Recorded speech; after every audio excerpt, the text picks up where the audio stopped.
Hi everyone! You're watching Wildix collaboration video tutorials. In this video I will show you how to send a call to voicemail.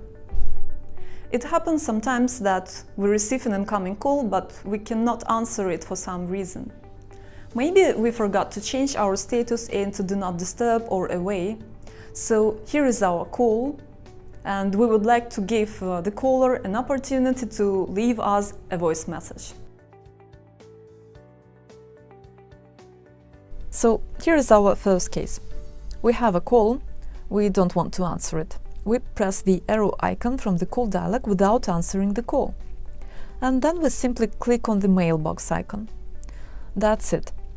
Once you have a new voice message, you will have a notification here in collaboration, and you can access this voicemail from our voicemail tab, here from the top menu. Of course, you will also receive this voice message via email and to all of your Wildix devices, desk phone, mobile app, etc. Here is our second case. We have answered the call, but at some point during the conversation, we would like this person to access our voicemail and still leave us a message. Why? Well, I don't know. Maybe we would like this person to spell something, to dictate something, a physical address, an email address, a phone number, and we don't have a pen to write it down. So I can do the same during a call. I can click on the arrow icon from the call dialog and click on the mailbox icon. And like that, the caller will be sent to my voicemail. Here is our third case.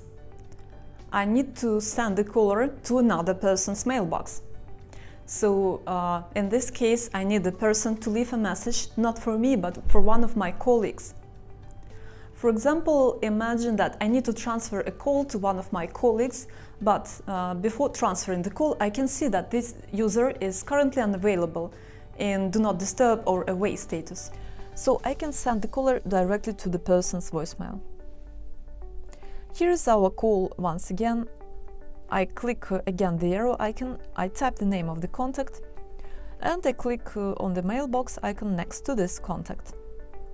I can do it during a call, or I can do it even without answering. I remind you that you can also set up call forwarding rules, where, for example, all of your incoming calls will be sent to voicemail or to another phone number in case you're busy or unavailable. But we will talk about it in one of our next videos. That's it for today. Thank you for your time.